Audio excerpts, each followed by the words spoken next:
அண்மை செய்தியை பார்க்கிறோம். நீலாங்கரை அருகே கடன் தொல்லையால் மனைவி மற்றும் இரு பிள்ளைகளை கொலை செய்துவிட்டு தொழிலதிபரும் தற்கொலை செய்து கொண்ட சம்பவம் நடந்திருக்கிறது. விவரங்களோடு இணைகிறார் செய்தியாளர் சுமன். சுமன், வணக்கம். இந்த சம்பவம் குறித்த முழு விவரங்கள். வணக்கம் அகிலா. அதாவது சென்னை கிழக்கு கடற்கரை சாலை ஈஞ்சம்பாக்கத்தில் உள்ள தனியார் அடுக்குமாடி குடியிருப்பில் வசித்து வருபவர் 56 வயதான சிரஞ்சீவி தாமோதர குப்தா. இவர் அவருடைய மனைவி ரேவதி, மகன்கள் ரித்விக் அர்ஷத், திப்திக் அர்ஷத் ஆகிய 4 பேரும் ஒரே குடும்பத்துடன் வசித்து வந்துள்ளனர். சிரஞ்சீவி தாமோதர குப்தா என்பவர் சென்னை மவுண்ட் ரோடு பகுதியில் சிசிடிவி கேமரா விற்பனை செய்யும் தொழில் செய்து வந்துள்ளார்.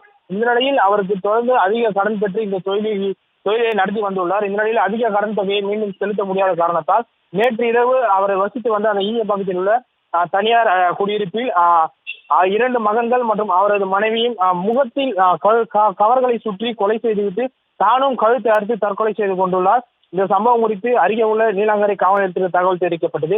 சம்பவ இடத்திற்கு வந்த நீலாங்கரை போலீசார் 4 பேரின் உடல்களையும் கைப்பற்றி பிரேத பரிசோதனைக்காக உடற்கூறு ஆய்வுக்காக சென்னை ராயப்பேட்டையில் உள்ள அரசு மருத்துவமனைக்கு அனுப்பி வைத்து சம்பவம் குறித்து வழக்கு பதிவு செய்த போலீசார் விசாரணை மேற்கொண்டு வருகின்றனர். மேலும் அவர் தற்கொலை செய்வதற்கு முன் வீட்டில் ஒரு கடிதத்தையும் போலீசார் கைப்பற்றியுள்ளார். குறிப்பாக அந்த கடிதத்தில் குறிப்பிட்டிருப்பது என்னவென்றால், அதாவது நான் தொழிலில் ஏற்பட்ட நஷ்டத்தால் நான் வாங்கிய கடன் தொகையை திருப்பி செலுத்த முடியாத காரணத்தால் என் குடும்பத்தோடு நான் உயிரை மாய்த்துக் கொள்கிறேன் என்றும் எங்களுடைய இறப்பிற்கு யாரும் காரணம் இல்லை என்றும் அந்த கடிதத்தில் குறிப்பிட்டிருக்கிறார். தொடர்ந்து போலீசார் அவர் இங்கே யாரிடமெல்லாம் கடன் வாங்கியுள்ளார், அவர்கள் ஏதாவது தொடர்ந்து தொல்லை கொடுத்தனர் என்பது குறித்தும் தொடர்ந்து அவர் செல்போன் எண்களையும் தொடர்ந்து போலீசார் ஆய்வு மேற்கொண்டு வருகின்றனர்.